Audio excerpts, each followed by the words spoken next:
Good morning, everybody. Welcome to Coffee with Craig. Sorry about yesterday. Unfortunately, wasn't able to make it. Had a number of hearings over in the California State Legislature. Two bill hearings. One of them unknowingly got moved up an hour.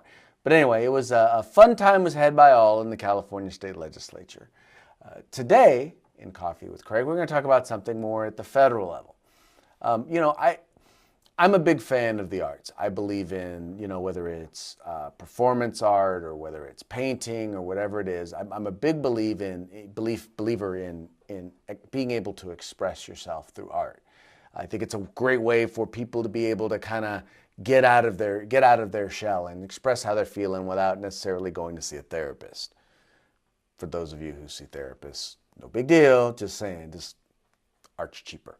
Anyway, so for those of you who've heard of the National Endowment for the Arts, there's been a lot of hoopla lately about President Trump's budget, the fact that it cuts funding for the National Endowment for the Arts and for public broadcasting, PBS, and for NPR.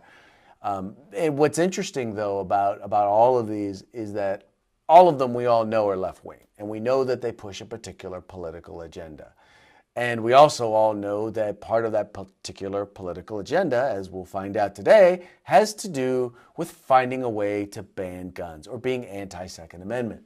So I was reading Bearing Arms, and they talked about an article. It says here, anti-2A theater production gets hefty contributions from unwitting gun owners. Now, mind you, a lot of the funds that they raise, or a lot of the money that goes into a lot of these productions come from other sources.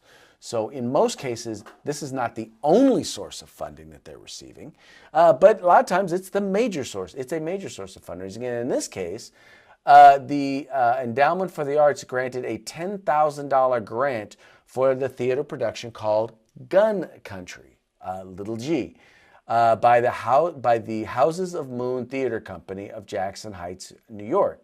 And the whole idea of this is to promote an anti-gun agenda. And this is from their website. It says, with the help of our community partners, New Yorkers Against Gun Violence, and the States United to Prevent Gun Violence, this is the first part of a longer developmental process we are conducting to develop an original theater piece that explores the impact of the gun and gun violence on American life.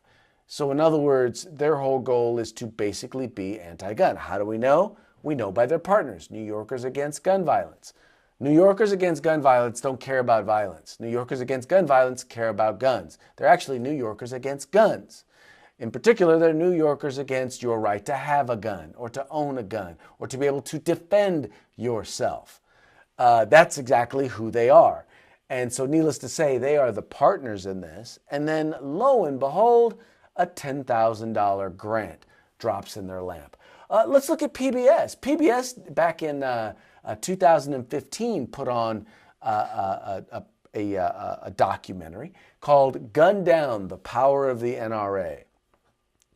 The whole point of it was to demonize the largest Second Amendment advocacy group in the country. And that's all it was. It wasn't about talking about their history as a civil rights organization, as an organization that armed, freed black men and taught them how to shoot so that they could fight against those who would seek to oppress them. No, I didn't talk about that at all. Didn't talk about that history of the NRA at all. What they wanted to talk about was how bad and evil the NRA was because they're part of the gun industry. As I've told you before, NRA is not part of the gun industry. In fact, an overwhelming majority of the resources that they and other gun rights groups get don't come from the gun industry. It comes from individuals, you and me, individuals who make contributions in order to make sure that there's someone advocating for our rights. But not just advocating for our rights, they didn't talk about the fact they do gun safety, that they provide all sorts of training and education opportunities. No, their goal was to tear down the NRA. I'll just put it to you this way. I believe that things like the arts need to be supported by individuals.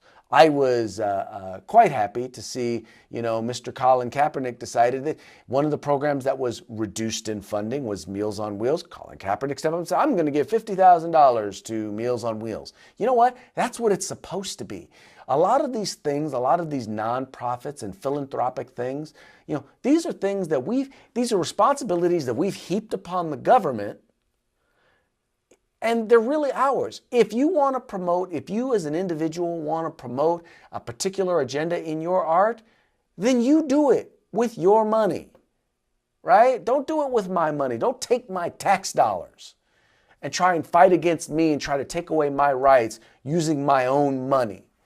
That's exactly what they're doing. And so I, for one, am happy to see the decrease in funding for the National Endowment for the Arts for that very reason. As long as they are going to have a political agenda or political agendas, then they have no right, they never did have a right to spend my tax dollars, but there's no real reason for them to have my tax dollars if they're going to promote a particular political agenda. Anyway, that's my 2 cents. That's what I think about these particular groups and their thoughts on the Second Amendment. Let's see what you folks have to say. This is Thomas. Our tax dollars are paying for research on human babies, DNA combining. Yeah, our tax dollars are going to pay for all sorts of weird things. Particularly, though, in this case, what I'm talking about, though, is I'm talking about a political agenda. Once again, political agendas and how they're implemented. Because it's not just being implemented in terms of the arts, it's also being done in terms of research. Right here in the state of California, we've developed a gun violence research center at UC California at Davis. And their whole goal, as stated, is to quote unquote reduce gun violence or find ways in which to restrict access to firearms. That's their goal. And taxpayers are paying for them to do research, which will say, see, this is what we need to be doing. Already predetermined agenda, and yet we the taxpayers are paying for it. How's it going on the roster in the Ninth Circuit? Not exactly on topic, but as you heard, just this week we heard the case was heard. The oral arguments were heard, and it's going to be a while before we hear anything. They're going to take those, they're going to evaluate them.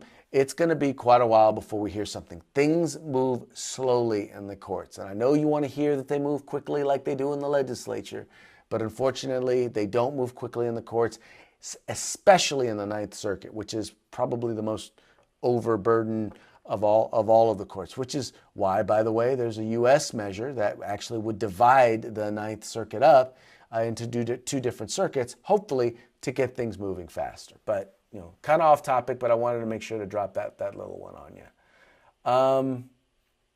Let's see, any other questions or comments?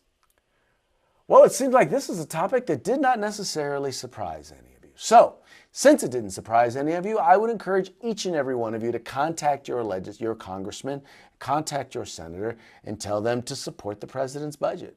Let's defund these organizations that are advocating against our fundamental civil rights.